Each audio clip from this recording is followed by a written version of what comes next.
Bem-vindo ao BTC Journal, seu programa de notícias de negócios comentadas e analisadas pela equipe da BTC. Meu nome é Gustavo Habib, eu sou instrutor de comunicação e negociação, e no episódio de hoje, dia 9 de março de 2023, falaremos sobre varejo moda. A gente vai falar sobre a recente aquisição da Arezzo, né, a aquisição que ela fez, e também falaremos sobre a estratégia de recompra de ações da Renner. Vamos falar sobre resultados e estratégia com Eletromídia e uma parte dela sendo comprada pela Globo. Vamos falar sobre a Azul e a negociação com seus credores e também resultados da dona da Shopee. E por fim, falaremos sobre Meta, os resultados e a estratégia da Meta para o Facebook. E por fim, o caso das vinícolas do Rio Grande do Sul. E para me acompanhar nesse episódio, estou aqui com nosso instrutor de negociação e estratégia, Yuri Salomone. Muito obrigado pela participação. Bem-vindo de volta, Yuri. Olá, Habib. Olá, colega de bancada. Bom dia, boa tarde, boa noite. Sejam todos bem-vindos, independente do momento que você está escutando esse podcast, seja na esteira, na academia, no trânsito. Eu e o Goraieb, né, nosso colega de bancada hoje aqui, estamos ativos na academia, diferente do Habib. Mas, Habib, volta para este momento. É importante a saúde e o exercício físico. E, cara, eu estou usando as minhas insiders as minhas camisas da Insider para poder fazer academia também, além de usar aqui por baixo da minha camisa. Então, super recomendo aí para os nossos ouvintes a utilizarem, porque ó, vale muito a pena. É isso aí, bom saber que você está utilizando as camisetas, hein? Ainda bem que são duráveis. A gente vai falar sobre isso, mas antes eu vou apresentar nosso outro colega aqui, instrutor de finanças e modelagem, Guilherme Goraeb. Gui, muito bem-vindo de volta. Obrigado pela participação. Boa, prazer estar aqui com você. É, Boa tarde, Habib, Yuri, boa tarde para os nossos ouvintes e espectadores. Prazer estar aqui. Também já adiantando o jabá aí que o Yuri fez, estou aqui de insider com essa cor que eu achei muito bacana, que eles fizeram para a Copa, diferente, dando um pouquinho de cor aí do armário que estava só preto e branco. E agora tô mais confuso na hora de escolher, né? É legal que eles estão colocando várias cores e isso está dando mais opções aí na hora de sair. Muito bacana. Bora lá. Pois é, sabe, Gui, já me falaram que eu estava uniformizado. Yuri, apesar de eu estar um pouco ausente dos treinos na academia, pelo menos os esportes ainda se mantêm. E o bom é que eu uso ainda, mesmo para os esportes, as camisetas, principalmente as t-shirts performance da Insider Store, porque, vou te falar, todos os produtos deles são bastante duráveis, pelo menos é o que eu tenho visto aqui, já uso há alguns anos, e vou te falar que trocas assim quase nunca necessárias, tá? Ou nunca. Então elas duram bastante. Olha que eu faço um uso bem frequente dessas peças. Então, assim, não precisa ficar se preocupando e ficar trocando de peça. Ah, usei 6 meses, não dá mais para usar. As peças da Insider, que tem tecidos como modal, lyocell, que são feitos de fibras de qualidade superior, elas suportam diversos ciclos de lavagem a mais em comparação com o tecido de algodão. Então, isso é bem interessante, não desbota, não deforma, além de que você não precisa passar, né? Ter aquele trampo todo de passar suas camisetas. Então, isso ajuda bastante. E o Gui até comentou, as cores novas são bem legais, mas o design continua minimalista, é interessante. Então, você não precisa ficar renovando por causa da mudança da moda, etc. E você consegue até variar no guarda-roupa. E é claro que para você que está ouvindo, tem um descontão especial utilizando o cupom BTC12. Com o cupom BTC12, você tem 12% de desconto em toda a loja Insider Store. Você pode acessar pelo link que está aqui na descrição desse episódio. Entra lá e não esquece de utilizar o cupom, ok? Então, pode se preparar porque as roupas vão durar bastante, salvando também um pouquinho o seu bolso no longo prazo. Bom, pessoal, é o seguinte, outro anúncio rápido, né? A gente está com as turmas do General Business Program rolando, as turmas estão super afiadas agora em negociação e em comunicação daqui a pouco vão começar a entrar, começaram a ter uma análise financeira bem interessante, então trabalhar temas de valor presente líquido, taxa interna de retorno, alavancagem, project finance, são vários temas bem legais dentro da grade do Yuri, em negociação, trabalhando poder de barganha, alternativas, mapeamento de interesses, criação de valor, então é bastante coisa interessante, o pessoal está se esforçando, e para você que quer participar, quer se desenvolver com a gente está com os links aqui embaixo, dá uma olhada nas turmas que estão com inscrições abertas, e a gente tem algumas turmas que ainda vão ser renovadas, por exemplo, no caso do GBP, e você pode já deixar o seu nome, lista de espera, a gente entra em contato com você assim que abrirem as turmas do segundo semestre deste ano, tá? Então teremos aí turmas às segundas e quartas à noite, terças e quintas à noite, sábado o dia inteiro, presenciais, virtuais, e também dos outros cursos, o Excel Plus Business Program, nosso curso de Excel e modelagem, o Strategy and Finance, para quem já é líder, se desenvolvendo aí para tomada de decisão dentro das empresas, e o nosso curso de Pricing também, com inscrições para a turma do segundo semestre deste ano, tá? Então, dê uma olhada nos cursos, o link também está na descrição. Vamos lá, pessoal, tem várias notícias aqui para a gente comentar, e eu falei que a gente ia começar falando de varejo moda. Eu peguei essa notícia do Valor. Compra da Paris, Texas, faz Arezzo voltar às origens. Yuri, queria que você comentasse um pouco sobre essa recente aquisição feita pela Arezzo. Vamos lá, Habib, comentar aqui, para quem acompanha nosso podcast, sabe que eu adoro varejo, para quem já teve a curiosidade de ver um pouco com que eu trabalhei alguns anos no varejo, na operação, eu acho incrível. Por isso que eu gosto de fazer esses comentários aqui, que a gente que viveu consegue falar um pouco mais de até propriedade sobre o assunto, né? Bom, um pouco da história da Arezzo, foi na Itália, né? Ou vem do mapa da Itália, que Anderson Birman, pai do Alexandre Birman, que é o atual CEO do grupo, escolheu o nome da Arezzo para sua marca, lá 50 anos atrás, sem mesmo imaginar ali aonde que a sua marca poderia chegar. Agora, 50 anos depois, praticamente, a Arezzo faz sua primeira aquisição internacional. Eles compraram o controle da marca italiana de sapatos femininos Paris, Texas. É exatamente isso que a notícia comenta.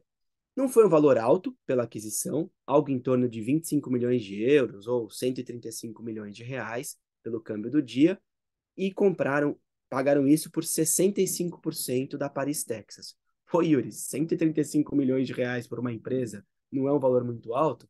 Não, se pensar no valor da Arezzo, isso não é nem 1% do valor da Arezzo. Então, é uma compra relativamente baixa.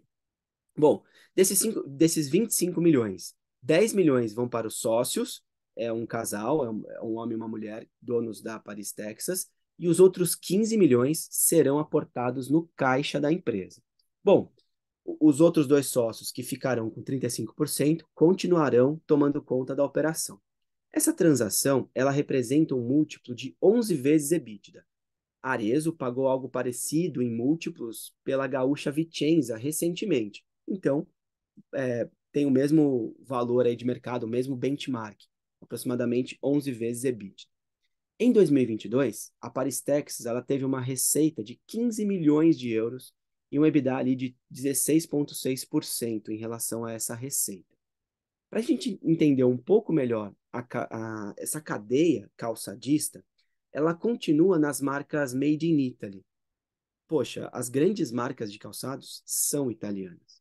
E a Arezzo, para se tornar relevante internacionalmente, ela precisa de uma marca, de uma conexão local com os italianos. É uma prática aí do mercado calçadista. Há 10 anos, a empresa Arezzo e Co., ele vem pavimentando esse caminho. Eles entraram nos Estados Unidos com a marca Alexandre Birman. Poxa, Birman, eu admiro muito o seu trabalho, mas criar uma marca nova com o seu nome, por quê? Você tem tanta gente boa no marketing, depois tem que mudar o nome, que nem Salvatore Ferragamo, agora tirou o Salvatore, só virou Ferragamo, ou Hermenegildo Zenha, outra marca também, e aí tirou o Hermenegildo, só deixou o Zenha. As marcas minimalistas, né? Sei lá, no futuro a marca do Birman, do Alexandre Birman, vai chamar só Birman, talvez algo do tipo. Nomes à parte, Depois de ter entrado nos Estados Unidos com a marca Alexandre Birmans e em seguida com a Schutz, hoje essa parte da empresa representa algo em torno de 10% do negócio, com a receita batendo algo em torno de 100 milhões de dólares. A ideia aqui é uma expansão geográfica do negócio, é uma estratégia dos business e é levar a Paris, Texas para Nova York em busca de aumentar a receita. Eles estimam algo em torno de 50%. Por outro lado, a marca italiana vai ajudar a Arezzo nas conexões europeias, na expansão europeia. Então, tomara que dê certo esse movimento, mais uma empresa brasileira de grande sucesso, de grande faturamento, que pode crescer e levar o nosso nome brasileiro para o resto do mundo. Mostrar que a gente é bom também, né, Habib? Com certeza. Eu acho que se alguém pode fazer isso no setor de varejo, moda, é a Arezzo. O pessoal tem algumas marcas muito importantes, elogiados pelo design há décadas, então, e muito bem estruturado. A gente analisou os números da Arezzo aqui algumas vezes no BTC Journal, e se eu não me engano, o Renato Aracaki também analisou no BTC News. Então, deem uma olhada no histórico para dar uma olhada na estratégia e nas finanças da Arezzo ao longo do tempo. Bem interessante. Vamos seguir nesse tema, falando ainda sobre varejo moda, mas eu queria colocar um outro enfoque aqui, até aproveitando que o Goraeb está aqui com a gente. A notícia é do Brasil Journal.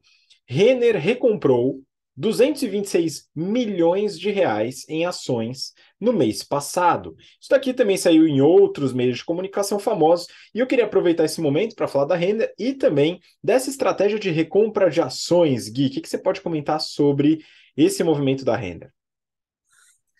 Boa, vamos lá. Então, saiu a notícia aí no Brasil Journal, né? O que que aconteceu? A Renner recomprou 11,9 milhões de ações em fevereiro, o equivalente a 226 milhões de reais, que é um pouco mais do que 1,2% do capital da empresa. Essas recompras fazem parte de um programa de buyback iniciado em janeiro e que permite recomprar 15 milhões de ações até julho. Ou seja, eles já compraram quase 12 de 15, né? Compraram bastante ali em fevereiro. E por isso, isso chamou a atenção dos investidores, né? Segundo uma fonte próxima, a Renner decidiu acelerar as recompras porque avaliou que o preço estava atrativo. A ação estava R$ 31 em outubro e caiu para menos de 20 em fevereiro, né?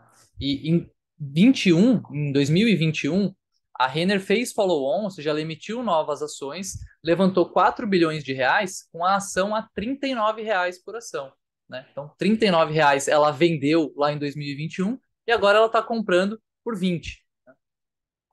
A ação da Renner está negociando a 11,7 vezes o lucro estimado para esse ano, né? Então, o lucro olhando para frente. Isso é quase metade do múltiplo médio dos últimos 10 anos da empresa, onde ela negociou a 20,6 vezes o lucro estimado para o ano corrente, ou para os próximos 12 meses, né? Esse múltiplo também é o menor da série histórica, inclusive incluindo ali a crise no governo Dilma que teve. A Renner tem negociado com desconto relevante também quando a gente compara com a concorrente dela, a Zara, né, ou a Inditex, que é a dona da Zara. A Inditex está negociando ali a 20,7 vezes o lucro, e que está um pouquinho abaixo só da média histórica deles de 21,5 vezes. Esse programa da Renner vem depois deles já terem comprado 18 milhões de ações no ano passado, num programa que durou ali de janeiro a maio. Dessas 18, a Renner cancelou 13 milhões de ações no começo do ano. Antes dessas recompras agora, ela tinha 9 milhões de ações em tesouraria. Ela precisa manter algumas por conta dos programas de stock options que ela tem com seus executivos, né? Lembrando, o programa de stock option é aquele programa de incentivo de longo prazo, né? Onde a empresa permite aos seus executivos comprarem ações da empresa, né? Ela dá esse direito de comprar ações da empresa, é um derivativo, né? E com isso o executivo pode ganhar, especialmente quando o valor da ação começa a subir, né? Porque ele vai ter o preço de compra fixo, mas a ação pode valer algo muito mais do que aquele preço de compra. Apesar desse valor relevante ali de compra, 200 milhões de reais, isso não é problema para a Renner. Eles têm eles têm 3,5 bi em caixa e uma dívida bruta de 2,5 bi, ou seja, do ponto de vista ali de liquidez, de dinheiro para pagar a dívida, eles estão tranquilos, que é diferente de uma outra empresa que a gente vai falar mais para frente aí. E, enfim, eles compraram aí 30 milhões de ações desde o começo do ano passado com preço médio de R$ 23, lembrando, né? Em 2021, eles fizeram uma emissão, venderam ações a 39. Agora eles estão comprando ação a 23. Quem sabe como é que é operar shorteado, né? É assim que ganha dinheiro, né? Você vende na alta e compra na baixa. Brincadeira à parte, né? A Renner não está se shorteando, mas é uma indicação interessante aqui que eles estão passando de estar comprando ação no preço que ela está agora. E eles já desembolsaram nessa brincadeira quase 700 milhões de reais no total. Falando um pouquinho mais sobre a recompra de ações, né, é uma maneira da empresa distribuir resultado para os seus acionistas. Como assim? Primeiro, a empresa está comprando bastante ação, né, são 200 milhões de reais ali sendo colocados em comprar de ações, o que gera, num primeiro momento, uma pressão compradora que tende a subir o preço das ações. Então, se você é acionista, está vendo o preço subindo, né, isso é legal. Outro ponto, como a Renner já fez, ela pode pegar essas ações e cancelar elas. O que significa isso? A empresa Renner vai ser dividida por menos ações agora, né? Então, cada ação vai valer um pedacinho a mais, uma porcentagem um pouquinho maior da Renner. Então, isso tende a valorizar as ações também, né? E, por fim, acho que tem um ponto muito importante, que é a sinalização que a gestão passa para o mercado quando ela faz esse movimento. A Renner está dizendo, cara, minha ação está muito barata, vocês não estão vendo o valor que ela tem, eu vou comprar. Não tem sinalização maior do que colocar o teu dinheiro onde está a tua boca. Então, eles estão lá e estão comprando a ação da Renner, eles claramente estão sinalizando para o mercado que eles acreditam que as ações da Renner estão subvalorizadas e que eles veem uma perspectiva positiva para a empresa ao longo dos próximos meses, dos próximos anos. Tá? E aí, queria até fazer um parênteses aqui, Habib, desviando um pouquinho da ação, mas eu vi recentemente uma análise do iShares MSI Brasil ETF, né, que é um ETF da BlackRock. O ETF é um fundo negociado, né, é um Exchange Traded Fund, é um fundo que é negociado em bolsa. E esse é um fundo americano que ele tem ali umas 50 e poucas ações de empresas brasileiras, inclusive a Renner, mas também Petro, Vale, né? É tipo um Ibovespa. E eu vi uma análise recente que as empresas brasileiras, de acordo com esse fundo, né, elas estão sendo negociadas a 7,2 vezes o forward PE, né? Ou seja, o price to earnings, a métrica que a gente está olhando aqui, no caso da Renner, para os próximos 12 meses.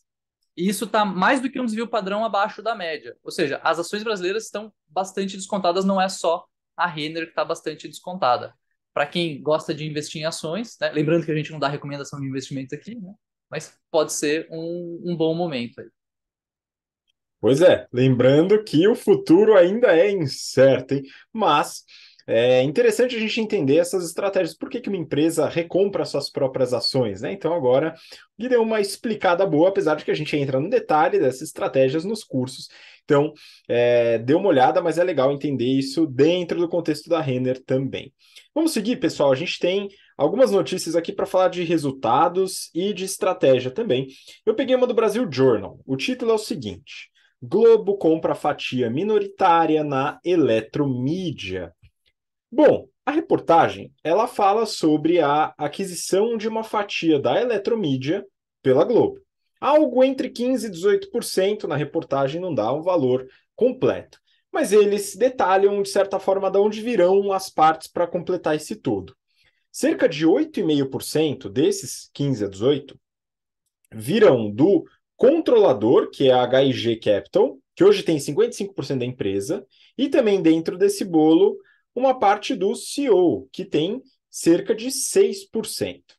O restante, para completar esses 15 a 18, eles devem vir de compras através do mercado, tá? Dado que a empresa também tem capital aberto, né? Então isso deve ser feito através de estratégia de compra no mercado. E qual que é a estratégia por trás dessa aquisição? Bom, a gente já comentou sobre a Eletromídia por aqui, inclusive analisando o IPO e, parênteses, o preço da ação caiu 30% desde então. Ela é líder em mídia out of home, ou fora de casa, para quem quer evitar misturas desnecessárias de idioma.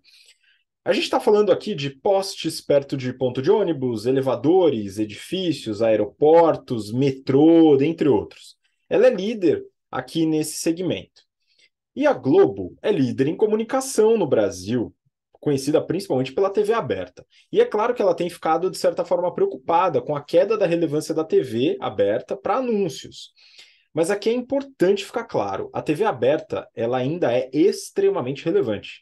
A gente tem que tomar cuidado com alguns vieses pessoais. Ah, eu não vejo TV aberta. Tá, tudo bem, você não vê, mas algumas dezenas de milhões de pessoas no Brasil veem TV aberta todo santo dia. Então ainda tem bastante espaço para publicidade e ainda é muito relevante, mas tem perdido sim um pouco dessa relevância.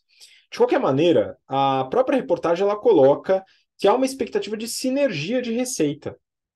Ou seja, a Globo pode indicar clientes para a eletromídia e isso traz um aumento de receita para a eletromídia e para a Globo, né, que agora tem uma participação na eletromídia. Lá no GBP e no Strategy and Finance, a gente fala bastante sobre sinergia e a gente analisa casos para fazer análise de sinergia. Então, se quiser aprender como calcula um possível acréscimo de receita devido ao investimento, já sabe, né?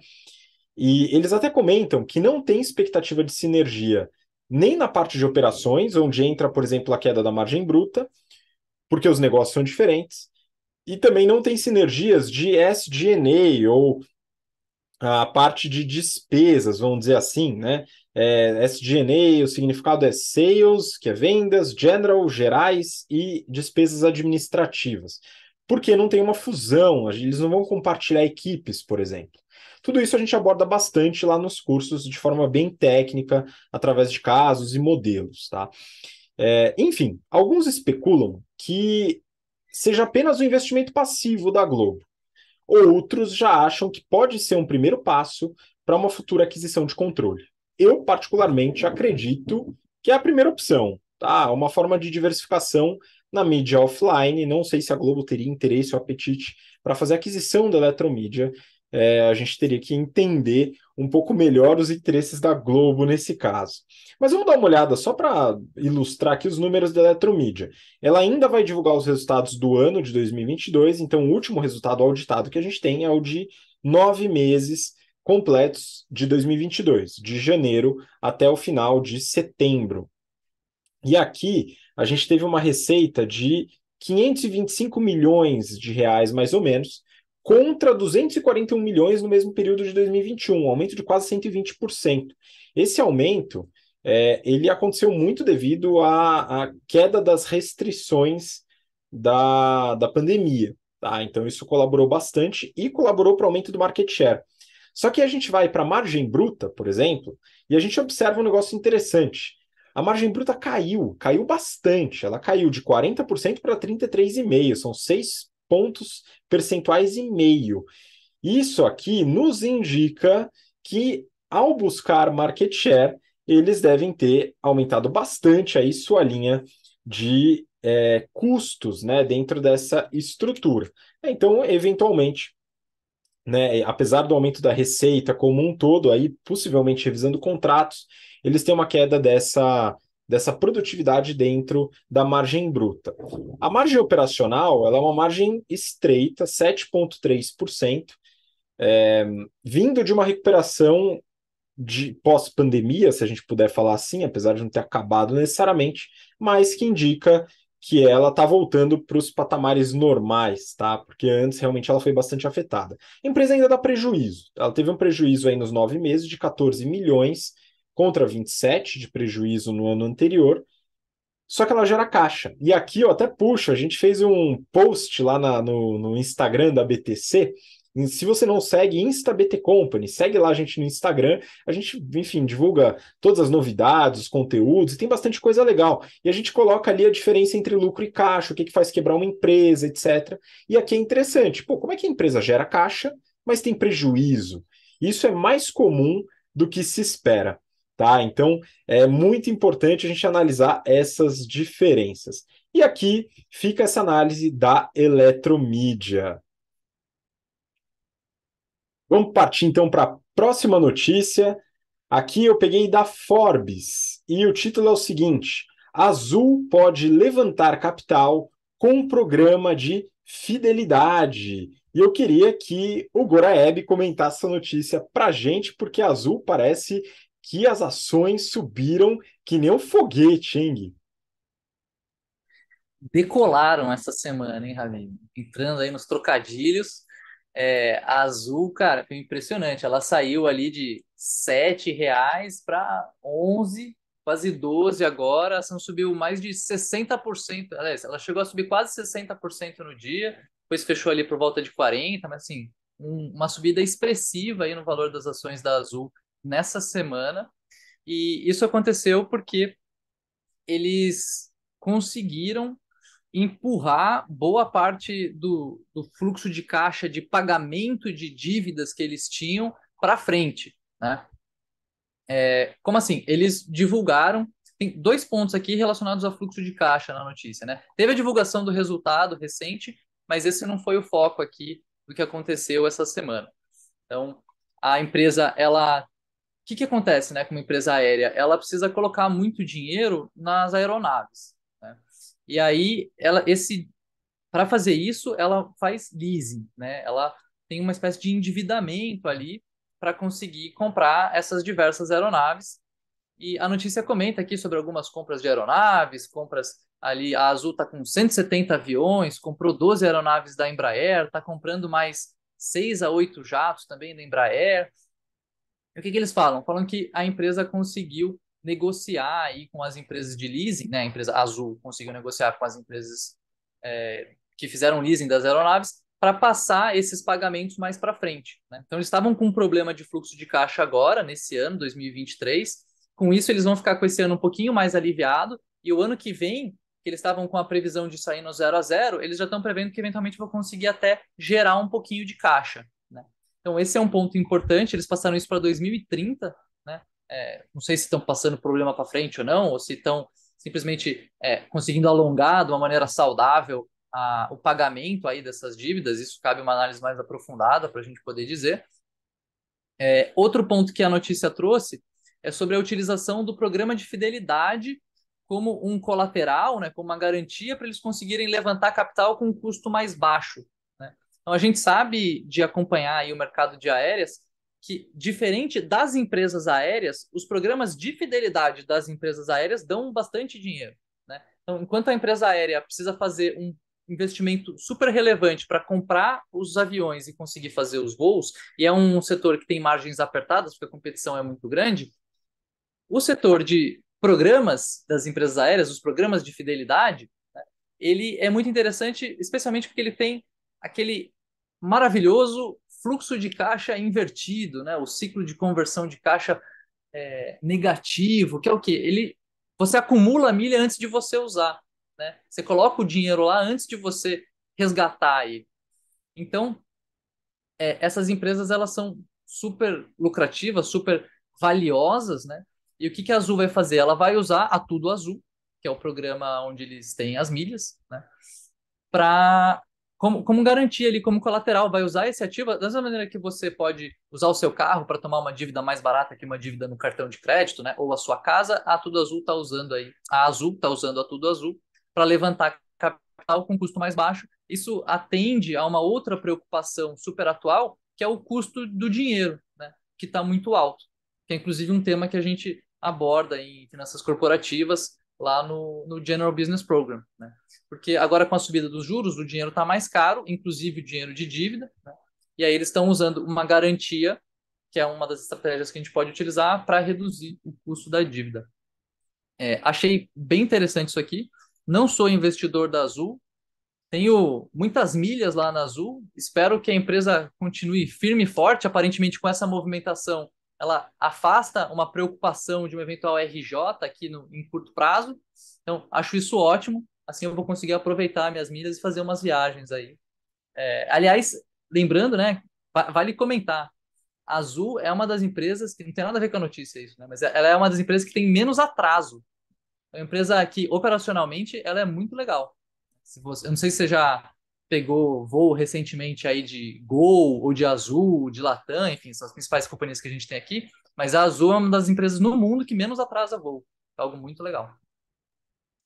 Muito interessante. Eu já entrei nessa exceção de um voo atrasado, no caso, no aeroporto de Recife, e voltei numa máquina reserva que a Azul tinha. Isso não é comum, tá? As empresas terem máquina reserva, aviões reservas para problemas em aeroporto.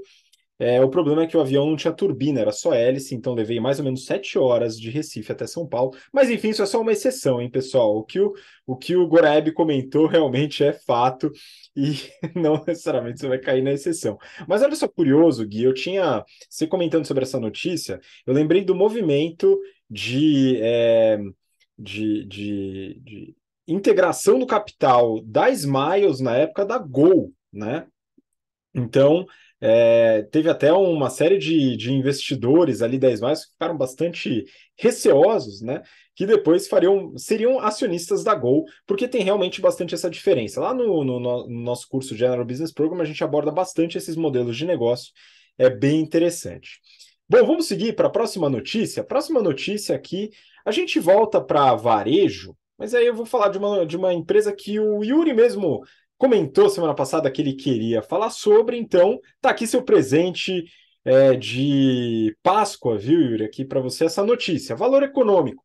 Dona da Shopee se surpreende e registra lucro líquido no quarto trimestre após reestruturação. Primeiro ponto interessante, né? Reestruturação parece que não é algo exclusivo do Brasil. Olha só que beleza, hein, pessoal? Então não estamos sozinhos nessa.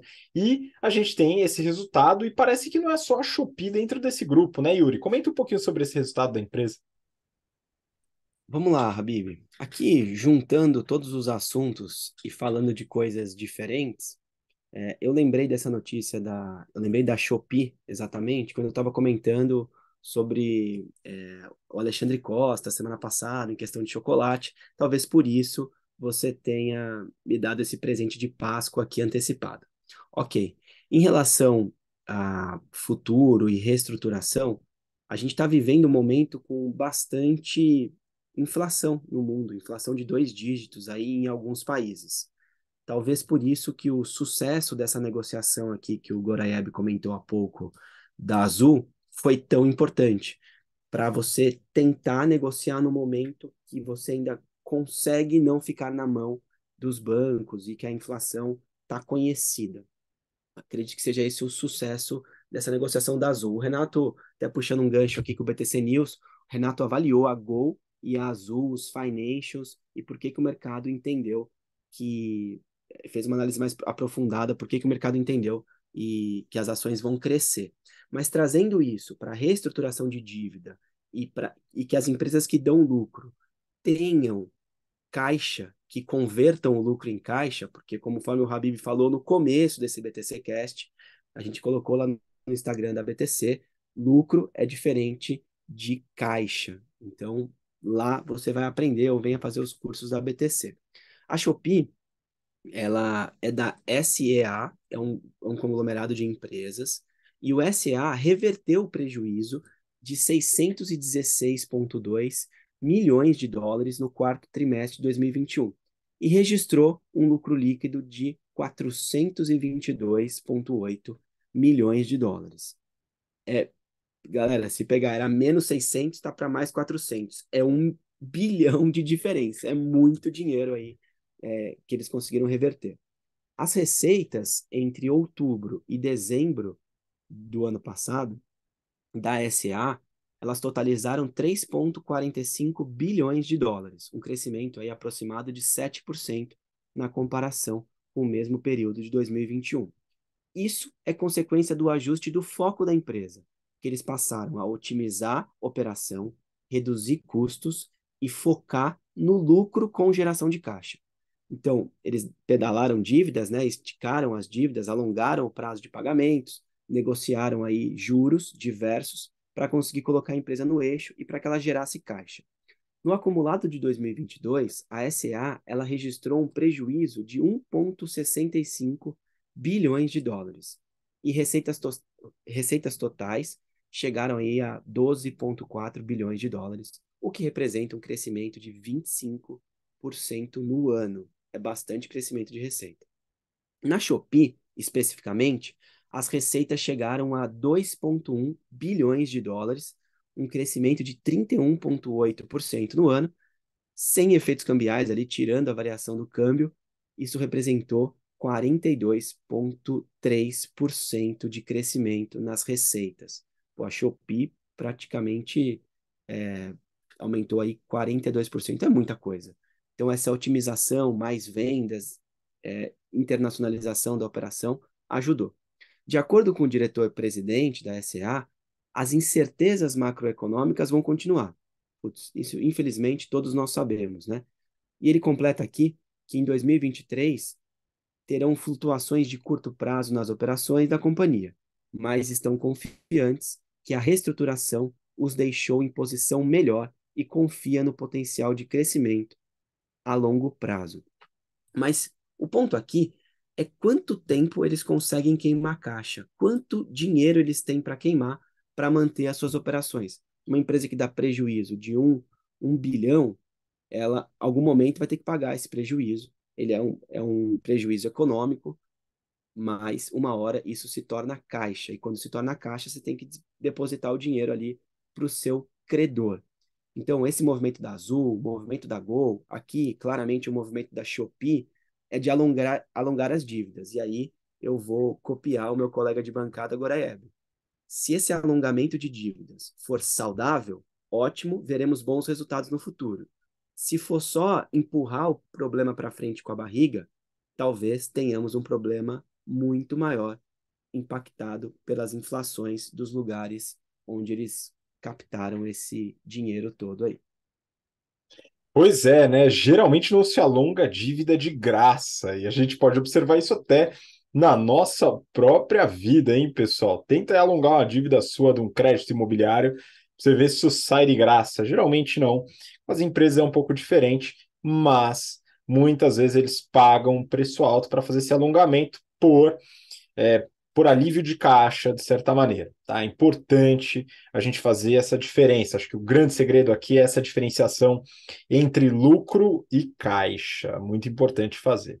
Bom, vamos seguir. Próxima notícia, aqui entrando mais na parte polêmica aqui do BTC Journal, né? Mas não tão polêmica essa daqui. Eu peguei duas notícias que eu queria que o Goraeb comentasse, que é sobre a Meta, a empresa ex-Facebook, né, do Mark Zuckerberg. E aqui a primeira notícia do Valor Econômico, o título é o seguinte: dona do Facebook, Meta planeja nova rodada de demissões. E a segunda notícia é, também do Valor Econômico, Meta diz que Facebook não está morrendo, entre aspas, mas se transformando drasticamente. Eu vou admitir para você, Gui, que ao ler esse título, eu lembrei do saudoso Seu Madruga, do Chaves. Talvez algumas pessoas aqui lembrem ainda do Chaves. Ele tinha uma frase muito sábia, né? Ele falava: não é que a pessoa esteja morrendo, ela está só perdendo a vida. Enfim, o que está acontecendo com o Facebook e quais são as expectativas para o grupo, para a Meta, em relação às redes sociais? Ela vai sobreviver a esse layoff massivo que ela está fazendo? Conta um pouquinho para a gente. Boa. Vamos lá, duas notícias sobre a Meta, ambas saíram ontem, né? E aqui a gente tem que tomar cuidado, como você mesmo comentou sobre televisão aberta, né? Que quando eu olho assim a minha utilização, a utilização de pessoas próximas, assim, eu não diria que o Facebook está mudando, né? Eu diria que ele está morrendo, porque a galera assim da nossa geração e mais novos, eu não vejo o pessoal utilizando muito Facebook. Hoje, o pessoal encontra o tio avô, pai, a galera compartilhando fake news, é um negócio meio esquisito que tá rolando lá no Facebook, né? Mas enfim, vamos comentar a notícia. A gente tem ali a notícia de que eles estão se transformando, e aí o que que o Facebook está falando? Eles estão dizendo que a utilização não está mais como tá, quer dizer, não estão dizendo que não está como estava, né? Mas que ela está mudando. E que eles queriam fomentar a criação de conteúdo, dado que o produto está tendo a sua finalidade meio desviada, né? Ninguém usa mais o Facebook para se conectar com outras pessoas. Eles querem transformar o Facebook numa plataforma de conteúdo, numa plataforma de entretenimento. Nas entrelinhas eu li aqui no TikTok, né? Que deve ser quem está batendo mais aqui no Facebook. Bom, então eles estão querendo fazer isso, estão querendo engajar ali a galera. É essa a notícia. Facebook dizendo que quer mudar a utilização do, da plataforma pelos seus usuários, fomentando criação de conteúdo inclusive que pode ser postado, que pode ser compartilhado em outros sites, outras plataformas da própria rede, como o Instagram e o WhatsApp, né? Bom, Aí, que mais? A outra notícia fala sobre algumas iniciativas que a Meta está fazendo que vão impactar mais diretamente o financeiro deles no curto prazo, né? Ou que, pelo menos, essa é a ideia, né? É a intenção deles. Uma de corte de custos, né? Então, mais uma rodada de demissões em massa. Mais uma, por quê? Porque não faz tanto tempo assim que a Meta anunciou uma rodada onde eles cortaram 13% do seu time, 11 mil posições, e agora eles estão falando aí que tem uma rodada para acontecer. Essa rodada vai acontecer antes do Mark sair de licença paternidade. Então, você e o Mark vão ter filho da mesma idade aí, Habib, nascendo bem próximos, né? E aí, antes de sair, tem que fazer isso. Não sabe exatamente quando, porque gravidez não tem data, né? O parto não está certo, não sabe exatamente quantas pessoas, não sabe exatamente quem. Eu imagino como é que está o clima lá na Meta, né? Imagina você está trabalhando na empresa, ela acabou de demitir 11 mil pessoas, você ouviu que vai demitir mais gente, não sabe quantas pessoas, não sabe quando, sabe que é daqui a pouco. Eu, se trabalhasse no Facebook, confesso que eu ia estar dando uma atualizada no meu LinkedIn, vendo se meu currículo tá bacana, olhando vaga e, por que não, dando um up no currículo, né? Fazendo uns cursos e já fica a puxada aí para a galera fazer o curso da BTC, o GBP, fazer o curso de Excel, o Strategy in Finance para quem já é um pouco mais sênior, né? Ou mesmo o GFP para quem quer ir para o mercado financeiro. Acho que pode ser bem interessante. E brincadeira à parte, né? Obviamente a BTC não é o único lugar que tem curso legal. Os cursos da BTC são excelentes, eu recomendo muito. Mas façam cursos, né? Se você está aí num momento de troca de emprego e tal, é bem interessante a gente estar reciclando aí os conhecimentos, estar se atualizando. Eu gosto bastante de ler, mas fazer curso é um ótimo complemento. Eu acho que as coisas andam juntas, né? E, enfim, tem esse ponto da notícia, onde eles falam das demissões, e tem um outro ponto que a Meta está fazendo ali para tentar juntar um pouquinho mais de receita, lançaram um serviço novo em fevereiro, o Meta Verified, né? E que é, em tese, alguns recursos a mais ali, a notícia não deixa claro que recursos são esses, para criadores de conteúdo, né? É um crachá de verificação na conta do Facebook e Instagram para os assinantes pagantes. Está custando $11,99 por mês ou $14,99 se você adquirir por meio do aplicativo para iOS. E é isso, Facebook. Então, tentando gerar receita, cortando custos e sofrendo com a mudança de comportamento dos seus usuários na sua plataforma principal, o Facebook. Pois é, e no fim vai ficar o filme para contar a história, né? Belo filme, a rede social, inclusive, bem legal. Se eu não me engano, ganhou Oscar de melhor trilha sonora ou melhor música, enfim. Agora eu posso estar falando bastante bobagem, mas eu acho que pelo menos concorreu, porque a trilha sonora é realmente muito boa. Mas é isso, então o Facebook como rede social, e aqui acho que vale essa ponderação que você fez lá no início do seu comentário sobre viés, né? Porque a gente realmente não utiliza muito pouco. O Facebook ele acaba consolidando algumas ferramentas de anúncio, mas muito para profissionais, para empresas e tal. Mas quando a gente faz pesquisa em sala de aula, é muito raro alguém que utilize como uma rede social frequente. Algumas pouquíssimas pessoas utilizam alguns dos produtos dentro da rede social, mas realmente é curioso e a gente vai acompanhar o andamento do Facebook até talvez o seu perecimento. Vamos ver, não é verdade? Bom, vamos seguir para as últimas notícias, é o último tema aqui do BTC Journal dessa semana. Eu peguei duas notícias, as duas do Valor Econômico também. Primeira, vinícolas reagiram mal após caso de trabalho escravo, dizem especialistas em gestão de crise. Segunda notícia, vinícola Garibaldi diz que vai revisar normas após caso de trabalho análogo à escravidão. Bom, esse caso, ele é do início da semana passada, mas eu não quis colocar na pauta do último episódio para poder me aprofundar um pouquinho mais no caso e até dar um tempo de resposta para as empresas para a gente analisar a gestão de crise. Então vamos lá. Se você estava nesse planeta, certamente você viu o caso dos trabalhadores encontrados em situação análoga à escravidão, que prestavam serviços para algumas vinícolas da região de Bento Gonçalves, que fica no interior do estado do Rio Grande do Sul. foram cerca de 200 pessoas resgatadas, e as denúncias envolvem trabalho por dívida, e até maus tratos físicos. É um negócio realmente bastante pesado. Bom, quem contratou essas pessoas foi uma empresa de terceirização de serviços de mão de obra chamada Fênix. As vinícolas Garibaldi, Salton e Aurora contratavam a Fênix, que fornecia mão de obra.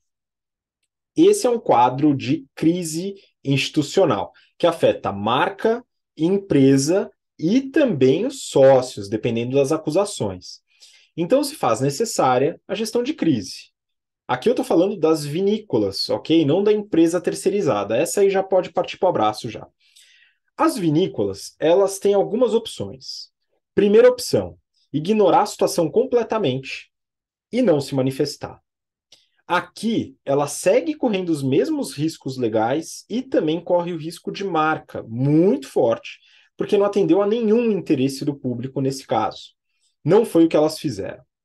Segunda opção, elas podem jogar a responsabilidade para a terceirizada, falando que não sabiam da situação e se resguardando juridicamente. Aqui elas ganham algum respiro, principalmente na questão penal, mas ainda contém o risco de marca, e diversos casos mostram que esse não é o caminho ideal. Geralmente, ao seguir esse caminho, as empresas atuam por meio de notas oficiais, escritas quase sempre por advogados, ou através de algum porta-voz, geralmente representado por um advogado ou algum escritório de advocacia da empresa. Esse foi, pelo que eu vi, o caminho das 3 vinícolas.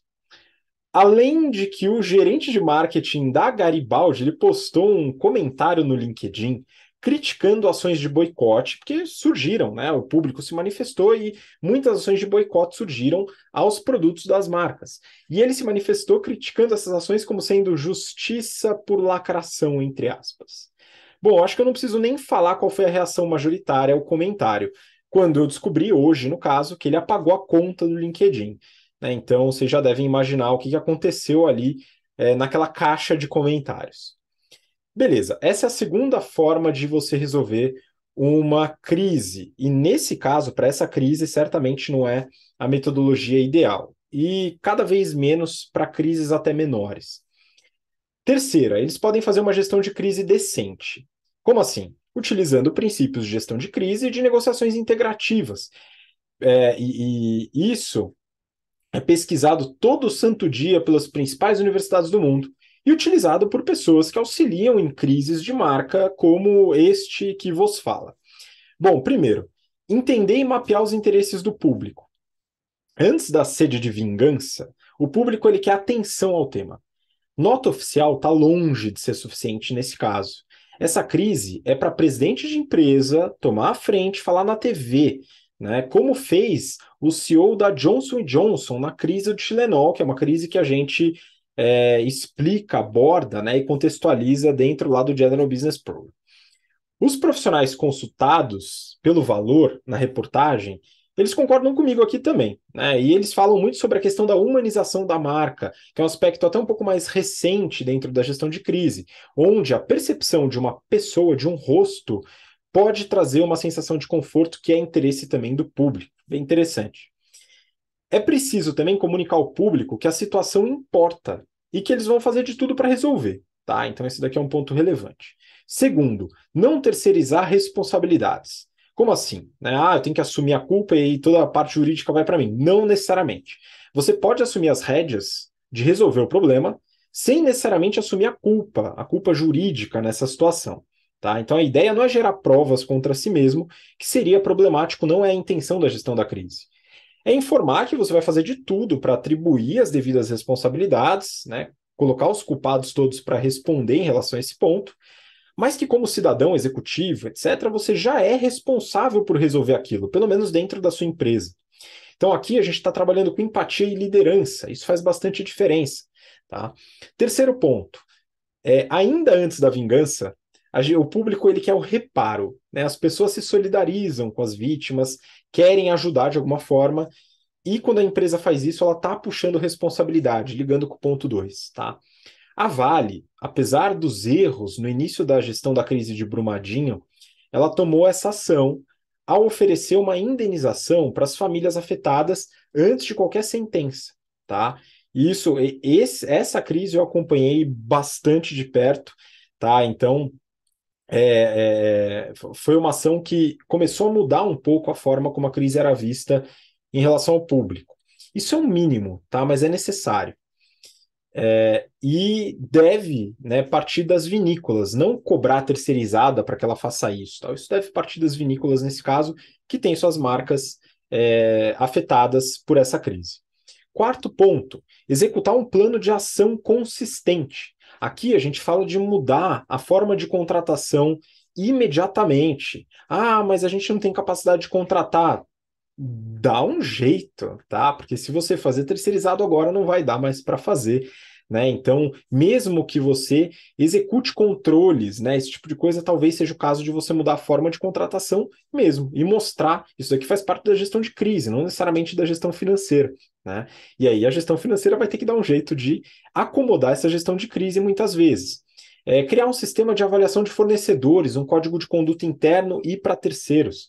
Quando eu fazia desenvolvimento de fornecedores na indústria, eu visitava as plantas, inclusive algumas nessa região mesmo, eu visitei, lá na região de Caxias do Sul, de São Leopoldo, Porto Alegre, ali perto da capital, e eu via absolutamente tudo, né? A gente tinha um formulário extenso para poder verificar vários aspectos da empresa. Se houvesse algum indício de algo que pudesse parecer com isso, eu cortava imediatamente, tá? Isso não era só uma decisão minha.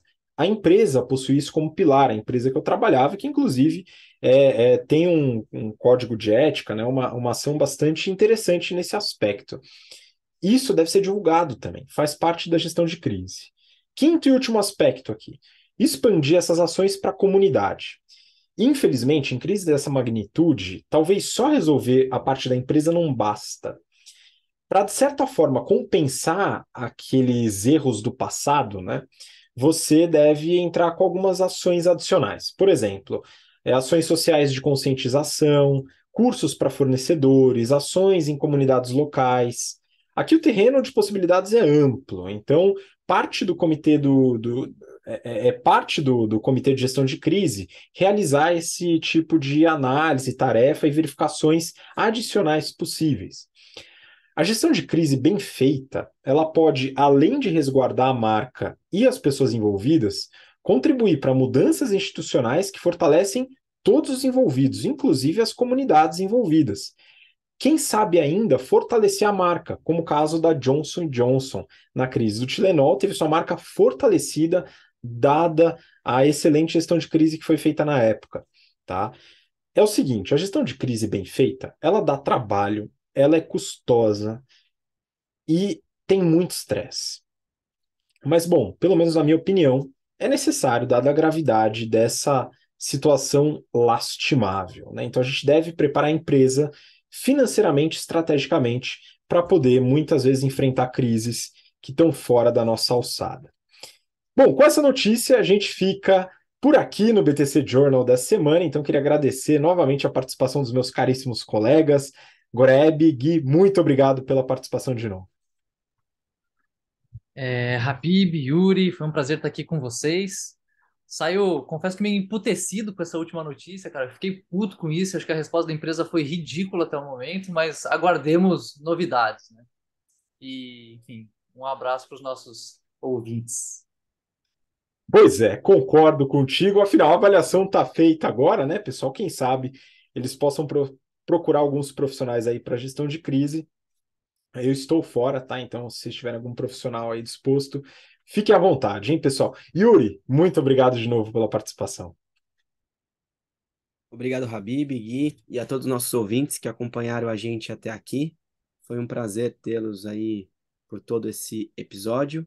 E até a semana que vem. Sobre o caso que você comentou, Habib, o meu silêncio diz tudo.